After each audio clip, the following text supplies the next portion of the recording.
یہ الحاد بہت زیادہ ہے اور معاشرے کے اندر یہ الحاد پیوست ہونا شروع ہو چکا ہے۔ یہ الحاد ہمارے معاشرے میں پھیلے، اور جیسا کہ میں سمجھتا ہوں کہ ہمیں عموماً اس کے مظاہر دکھائی دیتے ہیں، تو بے حیائی کا عام ہونا اور اس طرح کے جو معاملات ہیں ان پر تو قابو پانا بہت مشکل ہوگا۔ جی، اصل میں بنیادی طور پر یہ جو نفسانی الحاد ہے نا، اس میں فرق ہے سارے کا سارا تربیت کا۔ جب انسان سادگی کے ساتھ فطرت والی زندگی گزارتا ہے اور وہ اپنے مالک اپنے خالق کو پہچانتا ہے اور اس کے مظاہر اسے دنیا میں نظر آ رہے ہیں، وہ میں آگے چل کے انشاءاللہ کچھ اس کی ڈسکشن بھی کرتا ہوں کہ اللہ تعالیٰ کی قدرتوں کی نشانیاں جو اللہ تعالیٰ نے قرآن مجید میں ارشاد فرمائی ہیں، آج کی جدید سائنس بھی اس کا انکار نہیں کر سکی۔ مثلاً وہ لوگ جو آج سے 100 سال پہلے یہ نہیں جانتے تھے، بڑے بڑے ایسٹرونومسٹ بھی نہیں جانتے تھے کہ اللہ تعالیٰ نے اس کائنات کو، اس دنیا کو جب وجود دیا تو یہ بالکل ہل رہی تھی، تو اس کو کیسے دوام دیا؟ بڑی ریسرچ ہوئی اس پر، بڑی ریسرچ ہوئی تو کچھ سال پہلے انسانوں کو یہ پتہ چلا ہے کہ جو پہاڑ اللہ تعالیٰ نے ہمیں عطا کیے ہیں یہ کسی مقصد کے تحت ہیں، یہ ویسے نہیں ہے کہ کوئی اونچی جگہ بنا دی، یہ ایسا مقصد ہے کہ اللہ تعالیٰ نے جتنا پہاڑ اوپر ہے اتنا ہی زمین کے اندر گاڑ دیا۔ والجبال اوتادا، قرآن مجید میں اللہ نے فرمایا کہ ہم نے پہاڑوں کو میخیں بنا دیا، کیلوں کی طرح زمین میں ٹھونک دیا تاکہ زمین کی حرکت کو روک دیا جائے۔ اب دیکھیں کہ 1442 سال قبل قرآن مجید میں اللہ رب العالمین نے یہ آیت نازل کر کے حقیقت بتا دی، اور جدید ترین ایسٹرونومی کی سائنس اور بڑے بڑے سائنسدانوں کو چند سال پہلے اس بات کا علم ہوا ہے، ثابت ہوا کہ خالق موجود ہے۔ اسی طرح میڈیکلی ہم نے یہ پڑھا ہے کہ انسان کا جو سر کا اگلا حصہ ہے نا، پری فرنٹل ایریا اسے کہتے ہیں، پری فرنٹل ایریا میں جو دماغ کا حصہ ہے، اکثر شہوانی خیالات، شیطانی وسوسے، بری باتیں، بے حیائی والی باتیں، قتل، جرم، یہ جتنا سرزد ہوتا ہے اس میں اکثر کردار دماغ کے اس فرنٹ والے حصے کا ہوتا ہے، اور یہ میڈیکلی بات ابھی پروون ہوئی ہے، میڈیکلی اس بات کو ابھی پروف کیا گیا ہے، اس کے ریفرنسز موجود ہیں۔ تو اللہ سبحانہ و تعالی نے سورہ العلق کے اندر، سورہ اقرا بھی جسے کہتے ہیں، اس میں آپ صلی اللہ علیہ وآلہ وسلم پر پہلی وحی جب نازل ہوئی اس میں ہی اس چیز کا ذکر فرما دیا تھا۔ اللہ تعالیٰ نے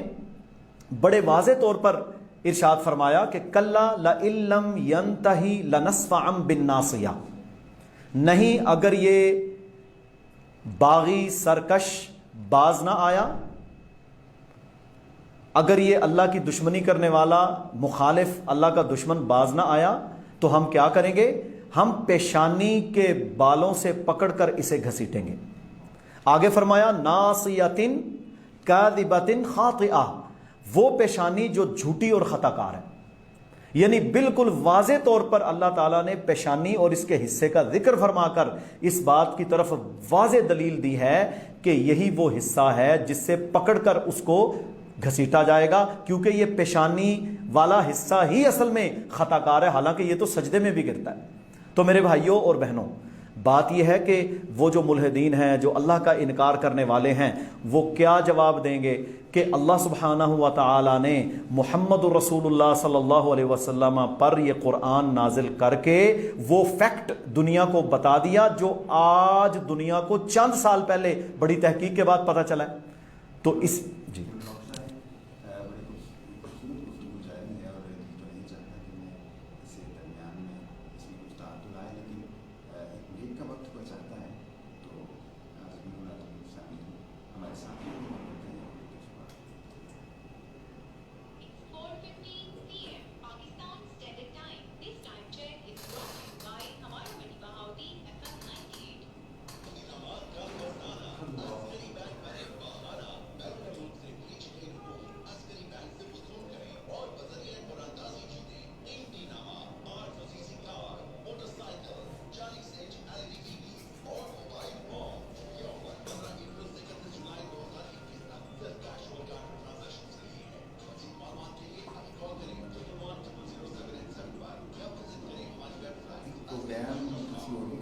رہے ہیں جڑا کئی صاحب کا دیکھا ہونا فیس بک پہ جی جی میں دیکھا 94 نیوز تو کئی صاحب نال مل کر علماء نال ایک پروگرام کرنا چاہ رہے ہیں پینل پورا اس کے سارے مسالے کے علماء 8 to 10 یا 8 کم از کم سارا وقت چونکہ مختصر ہی ہونا ہے انما المؤمنون اخوہ یہ اسی بہت رکھنا چاہتے ہیں صحیح ٹھیک ہے اچھی بات ماشاء اللہ یہ اتحاد بین المسلمین اور فرقہ واریت دے بھی ذرا کمی آ سکتی ساڈا بھی اس طرح ہاں رکھ لو رمضان تو بعد رکھ لو ان شاء اللہ رمضان دے وچ چلو رمضان دے رمضان دے وچ